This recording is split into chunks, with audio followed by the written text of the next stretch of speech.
TCF Canada. Expression écrite. Tâche 1.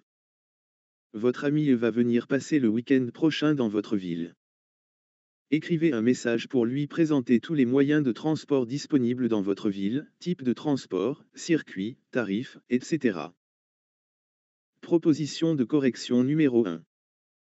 Cher Émile, je suis ravi d'apprendre que tu vas passer le week-end prochain dans ma ville. Tu auras plusieurs moyens de transport à ta disposition. Nous avons un vaste réseau de bus qui dessert presque tous les quartiers, ainsi qu'un réseau de métro, idéal pour les longues distances et pour éviter les embouteillages. Le tarif pour un trajet simple en métro ou en bus est de 2 euros.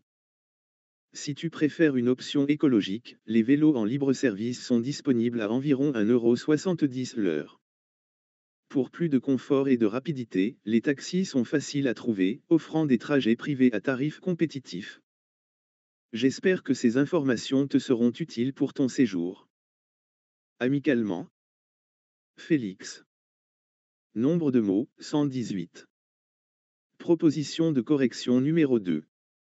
Cher Émile. Je suis enchanté que tu viennes passer le week-end prochain dans ma ville.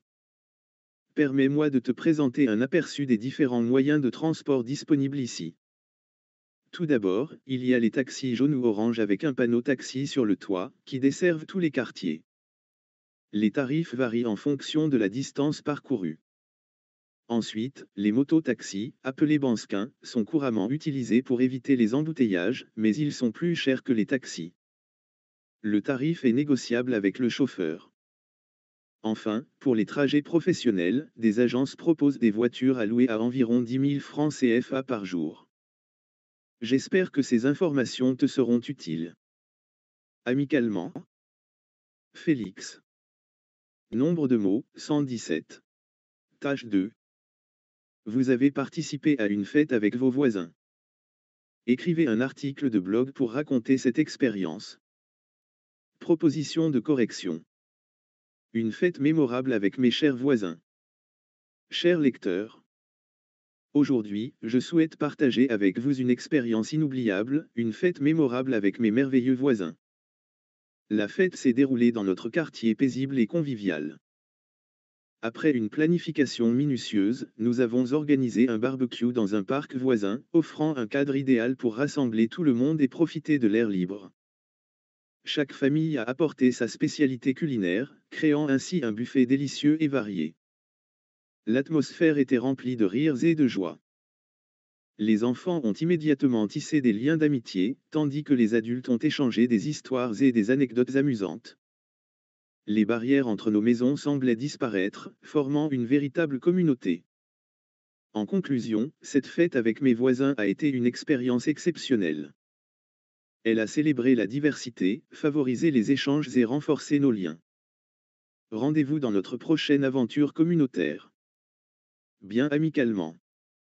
Félix. Nombre de mots, 150.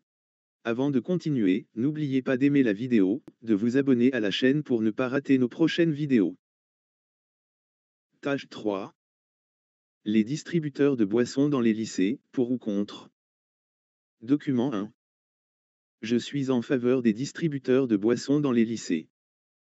Premièrement, ils offrent une commodité supplémentaire pour les élèves, notamment pour ceux qui n'ont pas le temps de passer à la cafétéria pendant les pauses.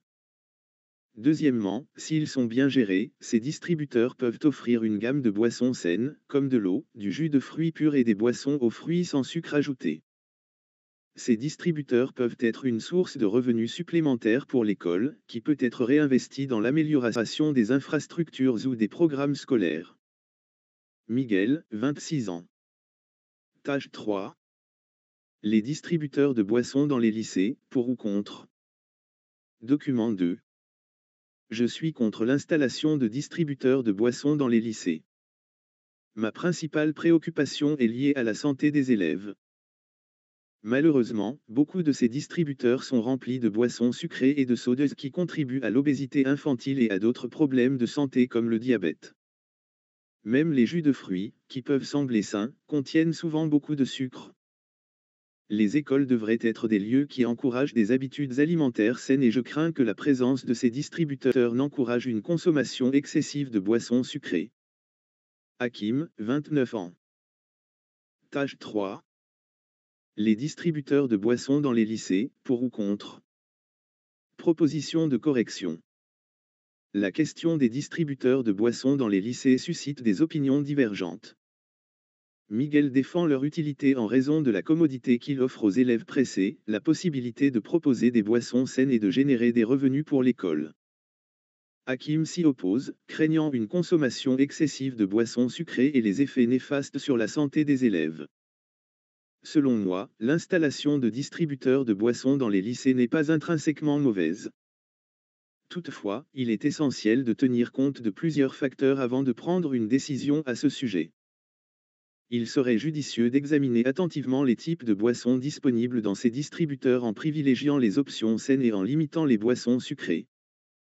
De plus, la mise en place de programmes de sensibilisation à la santé et à l'alimentation équilibrée pourrait accompagner cette initiative. En fin de compte, la décision d'installer ou non des distributeurs de boissons dans les lycées devrait reposer sur une analyse approfondie des avantages et des inconvénients, en prenant en compte les besoins des élèves en termes de commodité, de santé et d'éducation. Nombre de mots, 180.